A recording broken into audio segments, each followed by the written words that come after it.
Hey, Yotes, welcome back to another episode of the CSUSB Advising Podcast. My name is Matt Arkin, an academic advisor here at Cal State San Bernardino. And on today's episode, our special guest is your ASI President, and that is Carson Fajardo.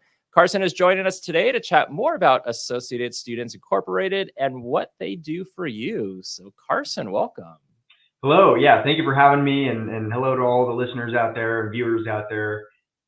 Just glad I get to share space and get to give you my pitch about what ASI does and why you think it should be important. Yeah, I'm glad for you to be here to chat more about ASI. But before we do, let's learn a little bit more about you. Can you tell us a little bit about yourself? Why did you choose Cal State San Bernardino? Sure. Yeah, well, my name is Carson Fajardo, as stated, and I'm the ASI President. And I'm a business administration major with a concentration in management, going into my last year, my fourth year, should be my last year. We'll see what happens. But yeah, no, it will be my last year. I'm out of here. And I'm an honor student as well. And kind of what made me choose CSUSB was I live about 25 minutes away in Rancho Cucamonga. And I was applying to just pretty much schools around the area. I applied to UC Riverside, Cal State San Bernardino, and University of Laverne. And I pretty much was weighing scholarships, weighing who gave me the most aid. And CSUSB provided me a scholarship where I was able to get my dorming for free. And I'd never, ever thought about dorming on any campus because it would be too much money.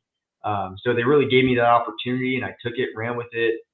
And I ended up joining like the housing student leadership and student government over there in housing called Village Council, and worked my way up through the housing student leadership, and then eventually built my following to become ASI President this past year in 2023-24, and now I won again, and I'm going to be continuing on as ASI President in 24-25. So just super excited, and I think for me, something about CSUSB is that with the scholarship, with the people here, I felt so invested in, and I felt so won over by this campus. And obviously, I'd never stepped foot on this campus before I got the scholarship, and I came to this campus, and I saw the mountains, I saw the amazing buildings that were in place and being built here in the student union, the San Bernardino Student Union North, having that be a huge selling piece, the brand new dorms, the CGI, right?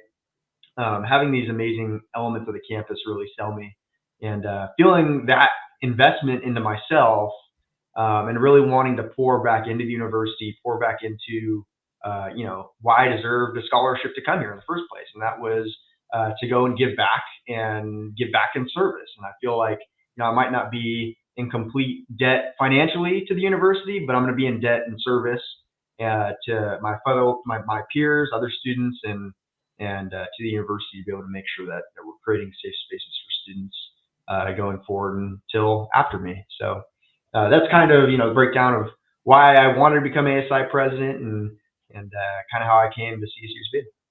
Yeah, no, I love that aspect of giving back. Yeah, because CSUSB gives so much, and you can learn so much, and then you're able to do so much for yourself through ASI, and that gives back to all the students here as well.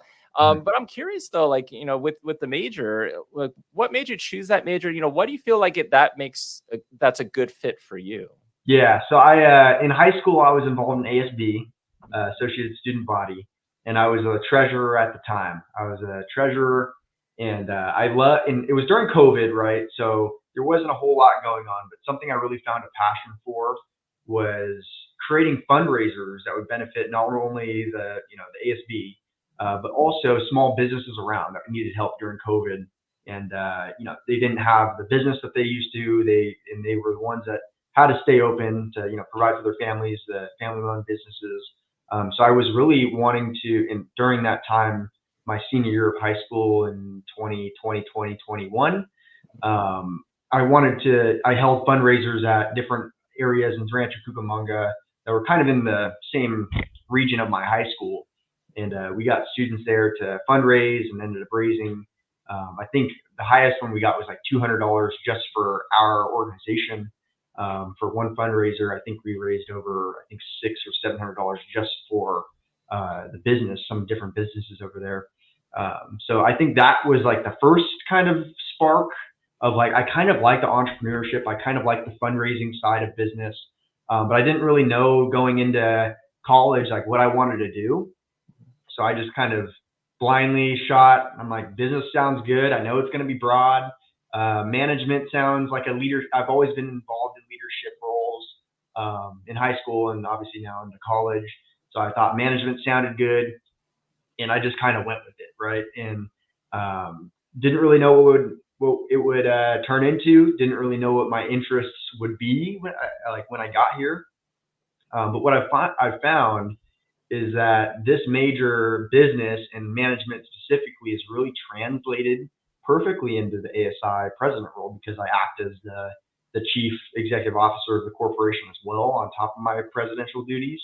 So it's been cool to see how the more corporate aspect of where I'm at in my position has been able to allow me to learn more about the different things I'm learning in class. So it's been cool to see, especially this past year, that I've been able to like have a HR class, right?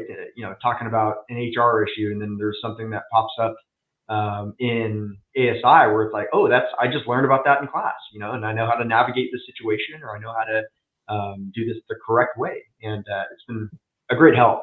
But I think for me, being able to have no clue what I wanted to do coming into school, and then finding different things that kind of matched up, and then now I'm thinking about taking a turn and wanting to do something different than business, but still keeping it in the same field. Like, I'm really passionate for higher education and what that means for students, and being able to take themselves, but not only themselves, but their families to the next level in their lives, to be able to succeed, to create that intergenerational, construction of knowledge, not only within their field, but also, financially too, being able to move up the ladder of the economy pretty much. I love what that means, especially here in San Bernardino, Riverside County, Inland Empire. And I want to continue my passion there. But I always do like this little business side of things. I like the business side, and how to fundraise and how to raise money. So what I've been looking at going into is university advancement, and fundraising for universities. And I feel like that is kind of the best of both worlds, where I've been able to see, where I can merge my business passion and, the passion of higher education for myself, and advocating for other students, and advocating for the continued, success of higher education in California. But long answer, I'm long-winded, but no worries. But I hear two things kind of coming out of that. One is that, a lot of your classes, you've been able to apply theory into practice in what you're doing. But then also knowing that, like, you weren't sure, didn't know, okay, well, what can I do with this, or what will come from this? And you just kind of jumped in and said, let's see what happens. And, a lot of students, I think, can be a little, hesitant or fearful of things without knowing for sure what's going to happen. But hey, nothing's guaranteed. You just got to try it, go for it, and then adapt. I mean, now's the time, right? I mean, especially for our undergrad students, the students that are coming straight out of high school, or coming straight out of a community college. Now's the time to make mistakes. Now's the time to fail. It's because it's not really a failure, right? It's just you learn from it, and you pick yourself back up, and you're better from it. So that's what I've kind of been able to stumble around and figure out on my own, is kind of just pushing myself out of my comfort zone, taking a leap, and hopefully falling and stumbling here and there, and somehow I just keep running. So, I think there's learning processes in everything that I do, especially this year being ASI president and taking it into a second year. Plenty of things to learn from, plenty of mistakes that I made, and I'm going to fix for next year, and continue to be better from it. But yeah, I think the one message is, like, put yourself out there. Now's the time to get involved in that club and org. Now's the time to get that internship. Now's the time to join ASI. No, shameless plug. Now's the time to get that help from advising, right? Now's the time to put yourself out there, make some mistakes. Yeah, 100%. And let's talk about ASI. So maybe this is a combination type question. For a student listening, what is ASI, and what are the benefits? Like, why should a student care about ASI? Yeah, so ASI, I think the acronym sometimes gets skewed. So the ASI, it stands for Associated Students Incorporated, pretty much like Associated Student Body, but there's a corporation where we're a nonprofit organization and a nonprofit auxiliary of the university. The main reason why you should care is that you pay us your student fees. That's the one reason.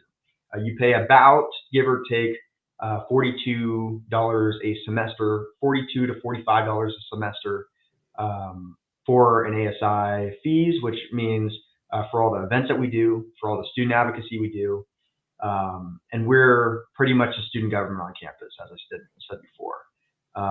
So pretty much having that student government, there's like two kinds. It's ASI. We have a lot going on, right? That's the thing. There's like two main aspects of ASI. There is the student government side, the advocacy side, and there is the event side, pretty much. So there's events that ASI does. We've done Coyote Fest this past, or every single year. And we brought this past year Schoolboy Q, and we brought The Said Elemento, who all came and performed in a concert for our students. We have that event every May, if you're unfamiliar with it. It's early May to kind of celebrate the end of the year and celebrate the end of the academic year. So that's one of the biggest events on campus. This past year, we had 6,000 students in attendance, which is probably the biggest Coyote Fest we've ever done from any counts that we could find. We also do different concerts throughout the year. We bring guest speakers throughout the year. We do two other medium-sized events. One that's coming up is called Waves, which is pretty much a big pool party that we invite all of the fraternities and sororities out to. They kind of table and promote themselves, and then it's just a fun way for students to just jump in a pool and create new friends. And another one that we do is Cosmic Coyote, which is we pretty much turn the bottom floor of the SMSU North into somewhat of a club scene, like pretty much a club scene. We have the bar open for those over 21 and up, and we have a DJ out in kind of the lounge area where there's it looks like a pit. If you haven't been down in the Student Union North outdoor kind of patio area, and that's kind of like where there's a dance floor, there's a DJ going on. And then inside there is Cosmic Bowling that's going on inside the SMSU North. And there's also another DJ in there with the dance floor. So that is probably one of my favorite events that I've ever been to on this campus because of how rowdy it gets and how we got like 700 students in the bottom of SMSU North. So it's huge. It's really a fun event, so I encourage you to come out to it. But that's one part of ASI, right? We do the events, we do the fun stuff on campus, we do the things to create a student life on campus, right? The other part is that student advocacy side, right? That's where I come into play mainly. I have some pull in the event side too, but the student advocacy side, there is representatives from each academic college, right? All the 5 academic colleges. There are also student representatives from different student populations, like housing students, students that live on campus, student athletes, graduate students, international students, students with disabilities, clubs and organizations. So there's a representative from all those different groups, and we all pull together and we advocate for, or we really just talk about the different issues or successes that are happening on this campus, and we try to create solutions to these problems, or we try to advocate for different ways that the university should kind of shape its path, right? So that's kind of the other end of that. All those positions are elected, so we have elections every spring semester in about middle of April. So we elect all those board members, board of directors, we call them, and then the 4 executives, and I'm one of them. So there's a president, there's an executive vice president, there's a vice president of finance, which is pretty much the treasurer position, handle finances, and then a vice president of our Palm Desert campus. So that is the main legislative body of ASI that advocates on your behalf as students, and make sure to gather in student input to be able to make sure that we're bringing every voice to the table. So that group, that body meets every week on Fridays. Time to be determined because we still need to transition into our new board. But it will be Fridays. Typically, it's been around either late morning to afternoon, somewhere in the middle of the day. And yeah, so there's two big pots of ASI. We advocate on behalf of students from a statewide level, a system-wide level, and a campus-wide level. So all three of those areas, we go out and go to Sacramento every single year to advocate and talk about what are some things that are facing, what are some problems or challenges that students are facing in CSU. We've also done legislative advocacy visits to Capitol Hill in Washington, D.C., and to be able to talk to our representatives over there that are representing the Inland Empire. And we go every single month, myself alongside another student staff member, to the Cal State Student Association, where we talk to other ASIs. There's an ASI at every single CSU campus, all 23 CSU campuses. And each one of these campuses pull together every single month to talk about the different issues that are going on that may be common and try to find solutions to those problems. So it's a lot of stuff going on advocacy-wise, a lot of stuff going on in the event pool. So hopefully I kept everybody engaged. Yeah, it's a long, there's a lot going on. Yeah, and I'm learning a lot just hearing from you on this. And I've worked on campus for about 20 years now, so just learning a lot more about ASI. And I guess let's say someone's listening to this and they're like, "Well, I love the advocacy piece, or I love the event piece. I want to join. I want to do something." I know you're mentioning some of the positions are elected. Is that the way someone can get involved, or is there other ways someone can join up with ASI? Yeah, I mean, there's a lot of different ways, and that's a cool thing. There's something for everybody. Like, we even have graphic designers that are students in this office that do all of our flyers, all of our sticker, promo items, shirts, everything, all student designed. We also, like some of the students that go to DC or go to Capitol Hill, they're all student staff members as well. So, that's the cool part about it. There's no real correct path into ASI. There's a few different ways that you can get your feet wet. There's a few different ways that it just depends on your time, pretty much. If you want like a student job, you want to get paid, I would suggest a student staff position. Right at the moment, we don't have any student staff positions open, which is a shame, but there's always another year, right? Because people graduate every year, that things now open up. So I think this next year is going to be a big year where we're going to have a lot of turnover because we have a lot of seniors in the office. I would say student staff position or run for the executive office if that's what you're wanting. The executives, myself, the vice presidents, we all get paid hourly, 20 hours a week like a student assistant. So that is also an option. Also, if you're really engaged, and that's, I would say if you're just in it for the money, not for you. It's not that good, but if you're here for fulfillment, you're here to advocate for students, you're here for a purpose, I'd say run for the executive office. The board of directors is like another step. Like I would say another way where, let's say you don't have 20 hours a week, you already have your job. Let's say you have about 5 to 6 hours a week to spend on advocating for students, because that's what your passion is, right? Those clubs and orgs, or there's a whole bunch of representatives. Those representative positions are probably for you. They're incentivized every semester with a parking pass or with dining dollars that you can use on campus in our dining facilities, or with bookstore vouchers, so you can buy books with that voucher. That is what the board of directors are incentivized with, and there's about, I think, 15 or so positions with that. So that is another good step into it. The next step I think you could go to, if you have 1 or 2 hours a week, or even possibly like 3 hours a month, you can apply for our ASI House Squad, which House Squad is a committee appointee program that students are allowed to join to sit on campus-wide committees. anywhere across campus. And if you're listening or watching and you don't know about campus-wide committees, there can be campus-wide committees across campus on any little thing.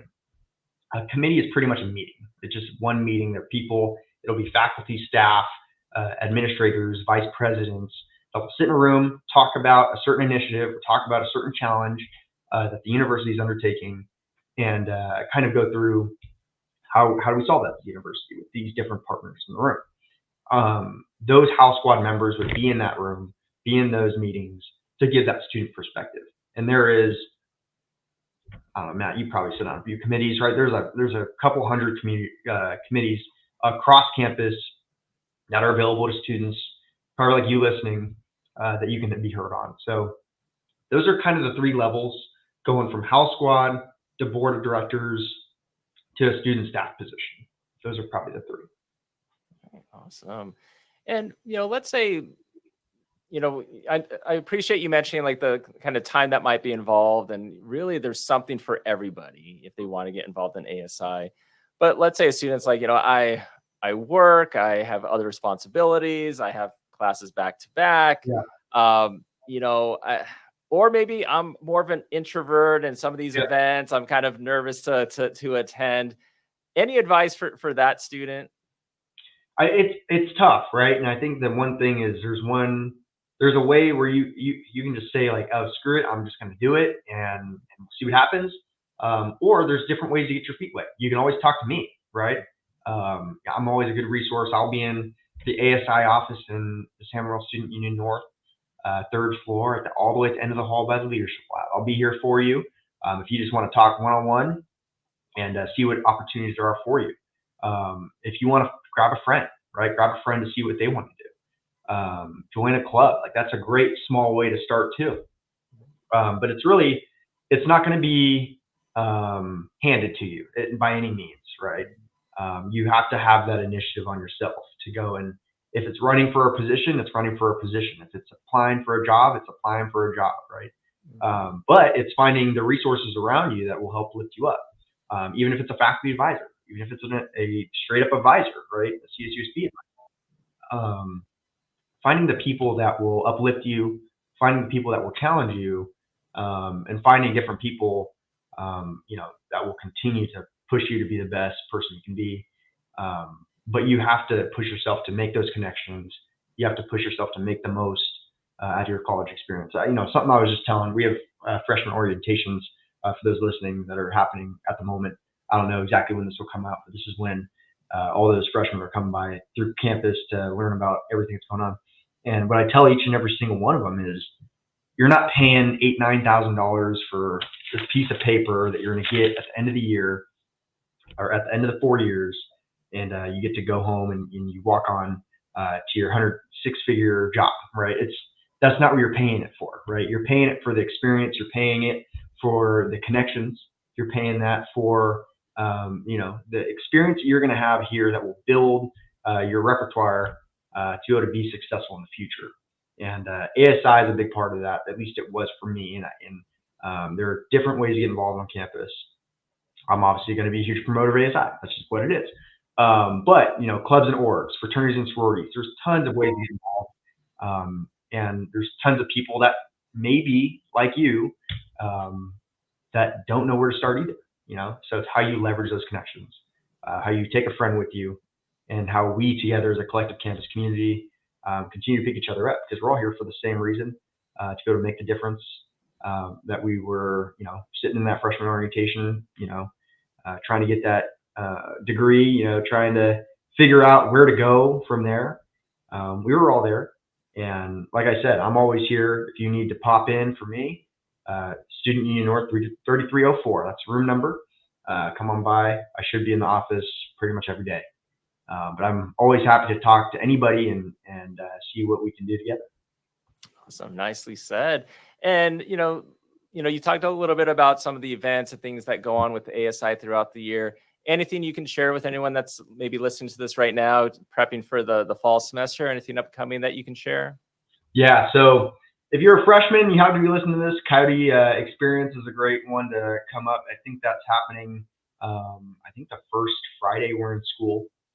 That one's huge. It'll help you get more involved and engaged in the campus community. That one is Coyote Experience. Coyote Experience. I don't know if I said that before. I might have said Connection, but Coyote Experience is the next event for freshmen. The next one is Late Night. Late Night should be the first Friday of this school year. And that's an event that we do in partnership with the Recreation and Wellness Center and the San Luis Student Union and a bunch of different other departments, where we go down to the Recreation and Wellness Center and have a DJ, have a stage, and we get dancing. We have some different rides out there too, and clubs and orgs and departments all tabling out and trying to bring students in to see, to expose them to the resources.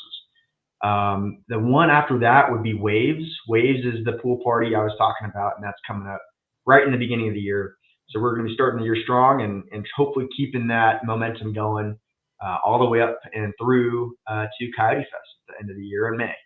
So that's the next event going on. And if you're interested in getting involved in ASI, you can always find different ways to get involved through our website.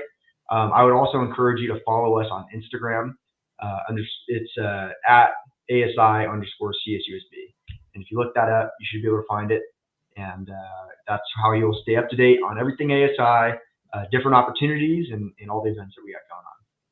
Sounds good. And, because it's an advising podcast, I have to ask you, you're a student. Yes, you're in your last year, but what's been your experience with academic advising or meeting with your advisor? Yeah, I think students all have different experiences. I'm sure, Matt, you hear everything, right? For me, I had a really good experience. I had one really good experience when I was a freshman. John Noriega Vargas, I don't know where he is or where he's working now. Oh, he's still in this office, and he'll be glad to hear this now. Yeah, tell him, because I saw him my freshman year. I was a little freshman, and he set my path for my next 4 years. He got me dialed in with my roadmap. If you are listening, if you have not looked at your roadmap, look at your roadmap. That roadmap saved my life a million times. I looked at my roadmap. I mapped everything out for my major. And there have been years and semesters that I have not even needed to see an advisor. I already knew what I was doing. I registered for classes, and I stayed on track this entire time. So thanks to him, he set me up with that. He set me up with the MyCap. Make sure to get your MyCap going. I'm sure you know, Matt. That MyCap is amazing, and that plan that I had set forth and dragging and dropping things from that roadmap changed my career. I probably would have had to be here another year if I didn't have that at my fingertips. I think that is the main thing. Obviously, for me, I'm an honors student, so sometimes it gets a little weird when I have to go to an honors advisor versus like my regular major advisor. And then I know they just recently got rid of the actual college advisor. So I think that's been a transition too. And for me, I'm trying to figure it all out. But I always just stop in and I do the drop-in hours and I'm like, hey, this is what I'm doing. I've been going off this MyCap since freshman year. And am I still doing the right thing? And they say, yep, you're good to go. And that's all I need. So really, really positive experiences. So I think